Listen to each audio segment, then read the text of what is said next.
Hi everybody, this is Hero from the Birds, back with another Shadowlands video. In this video I'd like to walk you through a Mythic Plaguefall from the perspective of Holy Paladin. And in part, while we're doing this, I'm going to comment on some of the Castle Nathria raid comp decisions that I'm making for the Birds, and just tell you a little bit about why I'm thinking about the build I'm going to use. This dungeon doesn't have too much going on, so I will weave my comments about raid in between anything I think is notable. In general, I still think Blessing of Virtue is going to be a very useful talent going forward into Mythic Plus, particularly because we're all going to be under-geared before we hit Nathria, and even after we get through our heroics and start looking at Mythic Nathria, we're likely going to still run into high Mythic Plus scenarios where something like Virtue is just really valuable. Whether you have a group that's good or not, mistakes get made, and I think it's nice that the healer can have tools to deal with that instead of offloading the blame to your group and just saying, well, you shouldn't have stood in bad. You'll see in this dungeon a number of times, even I do it as well, where people stand in the wrong spot for a moment and it's punishing because everyone's health bar goes to 50% or 20%. It's nice to be the person who can come into that scenario and say, I'm not just going to blame my team. I'm going to think about how I can add a new tool to my kit to deal with these kinds of scenarios. Here's a really great example at the beginning of this dungeon, where we all got hit by a mechanic that no one needed to get hit by. It does a huge burst of damage, and if we're playing Glimmer, we can recover from that, but we're likely going to have to use Toll to stabilize. So Holy Paladin with the Glimmer build has lots of tools, but they get a little bit thin when you get into Mythic Plus, meaning you will run out of tools after Toll goes off and after you've used Avenging Crusader and people are still getting chunked, and you'll find lots of opportunities where someone's sitting at 50% HP and they're about to take a mechanic, and if they get hit by it, they're probably going to die. Well, there's some kind of pulsing AoE and they've just stepped in bad, so the next pulse of that AoE is going to kill them. Something like Virtue, guys, helps to give a tool back to the healer, and that's how you have to think about dungeons. You can add damage all you like, whether you're Virtue or Glimmer, it doesn't really matter, but damage isn't king. A smooth dungeon and a dungeon where all the bases are covered is really the ideal. And for most people that translates into doing damage. You can see here we're going to add some damage at the beginning of this fight on Globgrog, if I'm saying that correctly. But don't get into the habit of thinking that the only thing that a healer really can add of any value is more damage.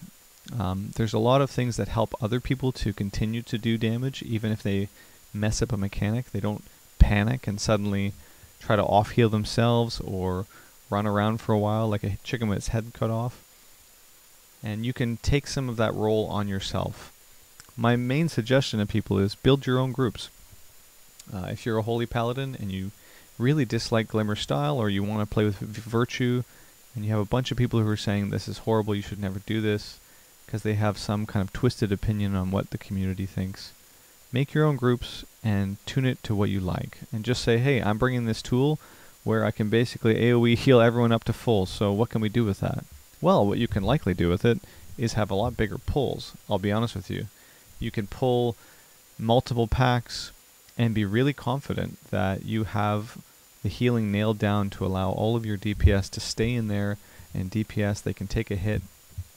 You don't need to work on the basis of your Avenging Wrath uptime or your Divine Toll uptime, that kind of stuff. So you can see my talent selection for this dungeon is on the right, alongside the basic stat profile I had going into this dungeon. And I wanted to test out, in addition to Bestow Faith, Focused Light. The reason for doing this in a dungeon is we don't get a lot of value out of Resplendent Light, which is the Holy Light amp that basically splashes healing. But one thing we do get a lot of value out of is having our Holy Shock crit, because it's actually a lot of healing by itself, but also having it proc our Infusion of Light. So if we're going to play Inflorescence as our legendary, we get a little bit more value out of making sure every Holy Shock, especially when we have kind of low secondary stats at the beginning. I have 13% crit in this dungeon. It's just nice to have a little more confidence that our Holy Shock is going to always proc Infusion. Those nice meaty 50% boosts to Holy Light, the extra mana reduction on Flash of Light, all of that is helpful. So I was just kind of testing it to see what kind of proc chance I could reasonably get, what it felt like to play with that extra 6%. And I will likely be playing this or Resplendent Light in the raid, because obviously the splash healing is far more valuable when you can guarantee that it'll be effective. But I'm also planning to start the raid with Virtue, and potentially also Beacon of Faith, but stay very far away from Glimmer, not because I think it's bad, but because I'd like to focus on a certain kind of healer comp. Every one of you guys, when you go into Nathria, is going to have 4 healers, or maybe 5 healers for some fights, working together to keep you up. And lots of healer cores are talking right now about how to organize their abilities, who's going to do what for different encounters. And our healer comp is going to be unique to your own.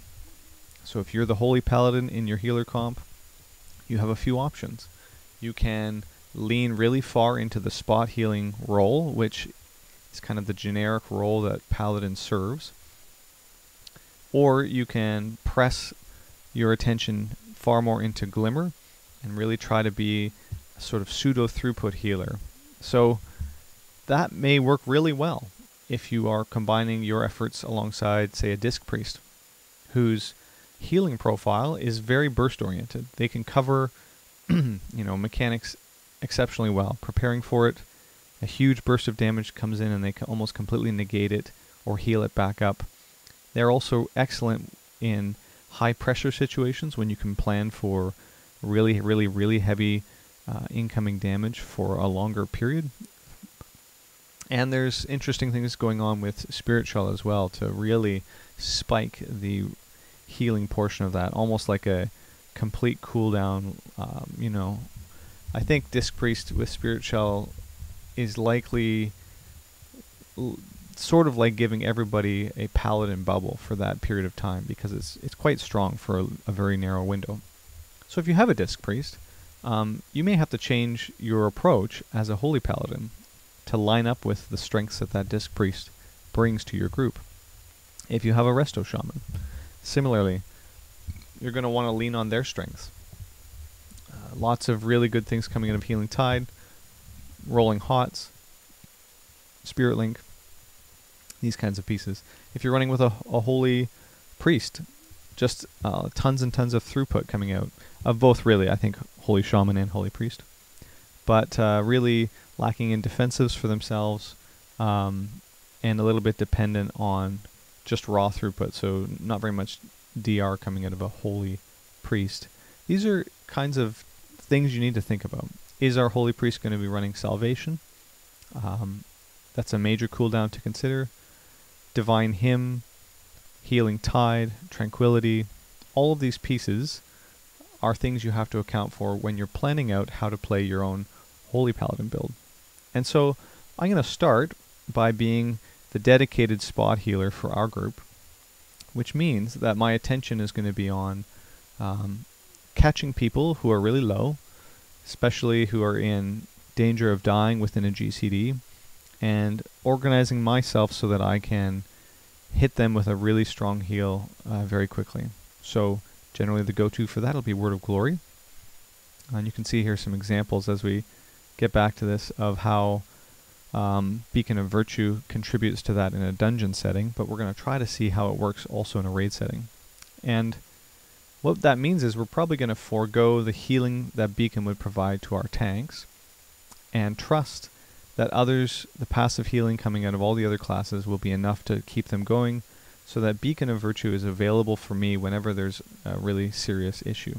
And I think Rule of Law might play into this as well, especially as we're moving towards Inflorescence. But the point is this. Check out different builds, guys. There's no one cookie cutter build that works. If people tell you that the only viable build, the only one that really matters and the one that's not going to make your group suffer or not going to hold your group back is the Glimmer build, then they are taking what is a team sport and turning it into individual performance only. And that's just not what healing is about.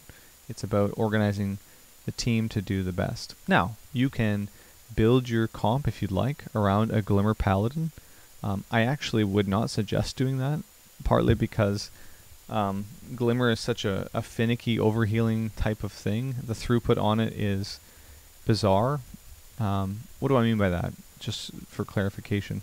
I mean that the Paladin actually has less control over where his healing is going because he has to spread his glimmers out, and it's not a very good emergency healer.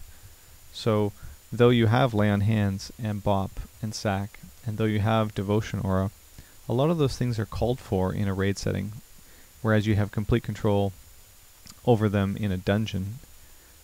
You know, they might say, we're going to have you sack this guy here, or we need Devotion Aura Mastery to go off here.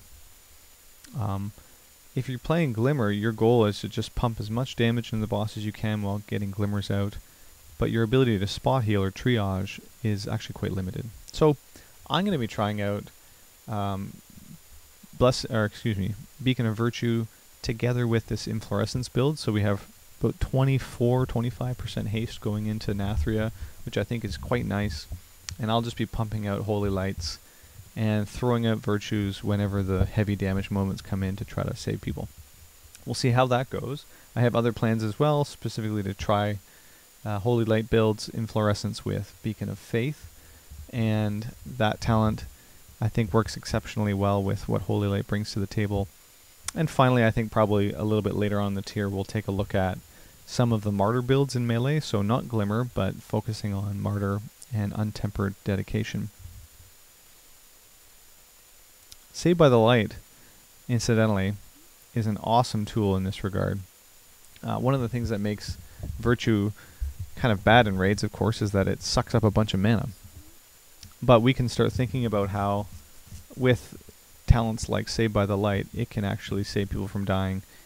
Kind of nice at the beginning of a tier when people are undergeared, you're not really sure, not everyone knows the mechanics. It's kind of a similar story to why Virtue really excels at the beginning.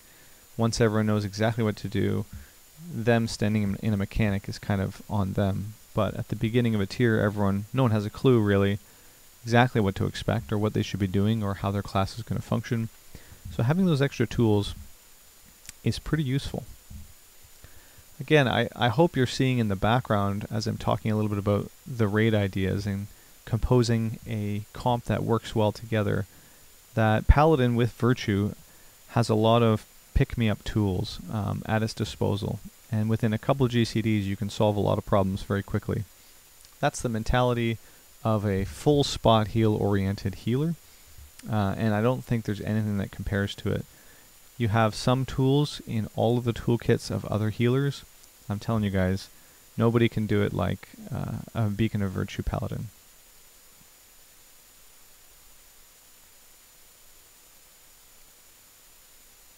If you're concerned about playing Glimmer, I would not hesitate to try Inflorescence. You don't need to do the Beacon of Virtue version of it. You can do Beacon of Faith as well, and just have your normal in melee build and just be casting your Holy Lights, not even really too worried about anything else other than building with Crusader Strike when you can. But if you are really hurting in moments where there's a lot of high pressure healing at the beginning of Nathria, guys, I'd suggest just tell your raid leader that you want to index a little bit more into spot healing to make sure everyone makes it through. And I think they'll thank you for it when they see this sort of productive way in which Virtue can cover people's mistakes. Again, you're a healer. You came to this class because you enjoy keeping the raid up. You love the dynamic of dealing with people's health bars, this sort of double vision you have of having enemies that you're fighting but also allies that you're helping. You can plow damage into the boss all you like, guys, but I'm telling you, it's kind of insignificant in a raid relative to your teammates' DPS, relative to them being alive. So you can see here on this boss, this one is just known for one-shotting people because of the mechanics. and notice how fast we can respond with Virtue, making sure everyone's okay. I really like this style. I think it's something that deserves more attention, and I'm sad to see that it kind of gets treated like a meme. My hope is that these videos don't force you to play one way or the other, but give you some context for thinking about how to do things in different kinds of ways, to see, you know, we have different tools. Even Beacon of Faith, for example, something I haven't talked about too much, is another tool that you can use. Anyways, hope you guys enjoyed the video. We'll catch you in Nathria. Have a good one.